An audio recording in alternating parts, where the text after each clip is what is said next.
everyone, Joy here. I'm back with the 6 Minimalist home tour. Yes, my dark femme hair is back and my eyebrows are extra dark today. For this week's Minimalist home tour, I would love to talk about the invisible value of minimalism. I've also mentioned this a while back. I call this the negative value, right? So the first value of invisible value of minimalism is freedom. When people think about minimalism, they're thinking about what's lacking and getting rid of things, right? It's like getting rid of stuff, not having a big bed, not having a big TV, not having so many furnitures, not having enough kitchen utensils to cook with.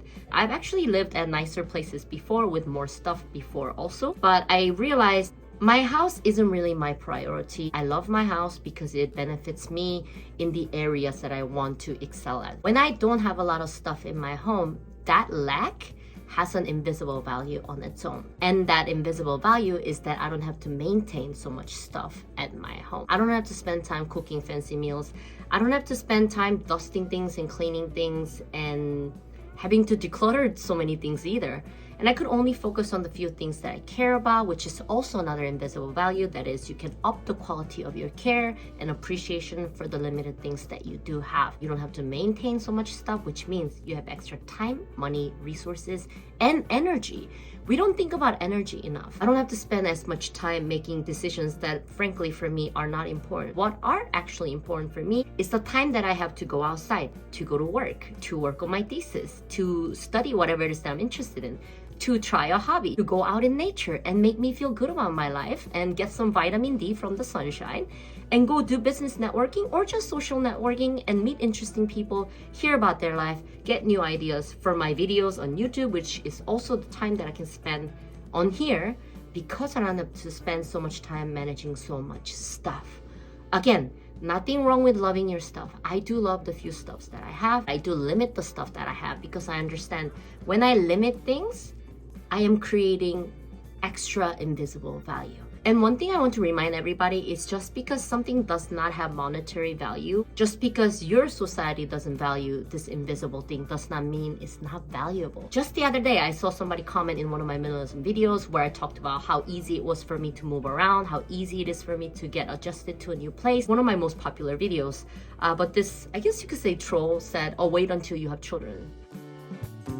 Oh, that's kind of a threat. Sometimes you should have children can be a threat to people who are not looking for that. So joke's on them, right? I'm not interested in having children. And it would be pretty impossible for anybody to convince me to have children. But that was very funny. In a way, their comment shows their understanding of invisible value being gained and being lost. When I gain a child, I gain beautiful children that look at least somewhat like me.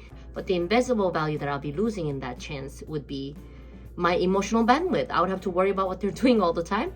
My resources, I would have to put resources into raising children, and my freedom, of course, because I have to spend more time and effort raising children as opposed to spending all the time and effort for myself and what other things I value in my life. So funny thing is, this troll-like comment was actually showing the awareness that all of us deep down, we understand invisible value.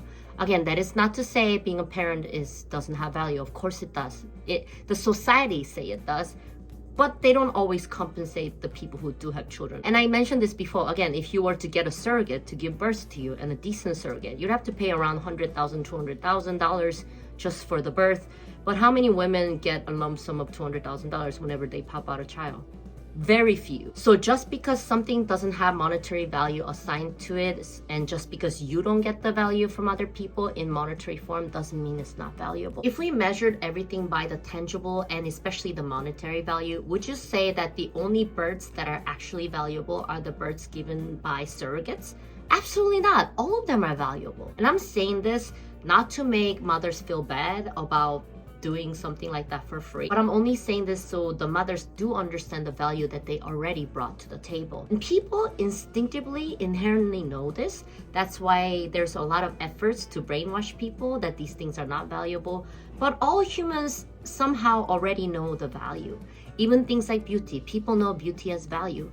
Beauty can be subjective, of course, but it does have value. That's why beauty industry, like the industry that I'm in, can make money. But that doesn't mean your partner will appreciate and acknowledge your beauty. That doesn't mean your friends will appreciate and acknowledge your beauty. Just because someone refuses to acknowledge the value of your beauty inside and out does not mean it's not there. Because we all know instinctively certain things are very valuable. like freedom, like extra time, like emotional support that you can give to somebody that has value. And one of the best ways to figure out whether or not you're prioritizing your life correctly and paying attention to the invisible values that you're gaining is to first make sure that you're happy. One of the ways to tell that you're happy is second, are you happy with other people's lifestyles, or are you really angry at some people who live a life that's very different than you? And I know for a fact that just me existing as a single childless woman, practicing minimalism, and even running a business, getting my education, I know it's pissing a lot of people off just because I exist according to my own truth. And the thing is, you know, if you're so happy about your life, everybody else's life becomes a little bit, how would I say, almost boring. Because I value these things that I'm doing, my life is a lot more interesting than what anybody else might be doing. And of course, I'm interested in other people's lives, especially if they're living the type of life that I want. If I see someone traveling the world all the time, they get to live in different hotels or whatever, I absolutely pay attention to them. And I think it's amazing. I think it's so much fun. But I have never found myself hating passionately about someone else's lifestyle because it's just not that interesting to me. Do you know what I mean? And I'm like, I get it. So when people look at me, they look at my lack of, I guess, long-term partner. They look at my lack of not having children. Again, I was also a child once, so I have nothing against children. I know when I don't have a child, I'm lacking that aspect of my life and the life that I could have lived. But at the same time, I'm fully aware of the invisible values that I'm getting by not having children. I know the invisible value of my freedom. And I know this is the reason why just me existing as a single woman, as a minimalist, as someone who's not willing to settle down quickly, as someone who's certainly not interested in having children anytime soon, if ever. I know why my existence alone is triggering them, because they fail to see the invisible value of their own decisions. They thought if they gain this thing, if they gain a big home, if they gain this stuff, if they gain children, if they gain a spouse,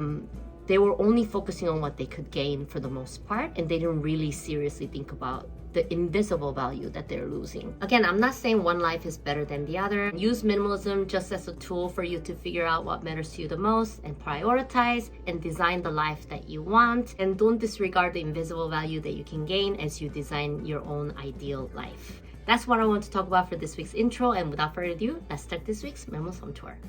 Let's go! Hello everyone, I'm back with this week's Minimalist Home Tour. Let's tour the bedroom. I actually need to wash my sheets. I've not done that yet. And of course, there's my little trash can to put all the toilet paper once I blow my nose and things like that. And you don't see any toilet paper. I actually need to take one out for my bedroom. And ta-da! Over here, there's really nothing, as you can see. I usually keep my suitcases back here. So these are my current in-season clothes, and then off-season clothes stay in there. And of course, my laundry rack, which is usually out on this side, is not out today because I've not done the laundry yet. So yeah, and up here there's like miscellaneous clothing items, you know, like socks, stockings and stuff like that. And my jewelries are there, and the little body mist thing. Oops, let me just put them back in here. And yeah, just, you know, my sunglasses. I still need to put this notebook back into my backpack. I'm not done that yet. And Vaseline for my dry fingers and stuff like that.